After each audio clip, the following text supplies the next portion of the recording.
দেখো এখানে একটা প্রশ্ন বলা আছে, ইউরেনিয়াম মৌলটির প্রোটন, ইলেকট্রন, নিউট্রন সংখ্যা কত? তাহলে এখানে U92U235 মানে এটা ইউরেনিয়ামের মৌল।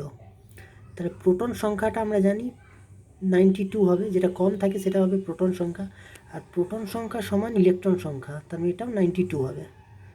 যদি প্রোটন সংখ্যা 36 হতো তাহলেও ইলেকট্রন এখানে 36 হতো। যাই থাকুক প্রোটন সংখ্যা ইলেকট্রন সংখ্যাও সেম হবে। আর নিউটন সংখ্যাটা যেটা হবে সেটা 235 থেকে 92 বিয়োগ করতে হবে, মানে ওটা হচ্ছে পারমাণবিক ভর সংখ্যা 235। তাহলে ওটার থেকে পারমাণবিক ভর সংখ্যা মানে প্রোটন যুক্ত নিউট্রন, সেটাই হচ্ছে 235। তাহলে 92 235 থেকে ভাগ করলে 143টি।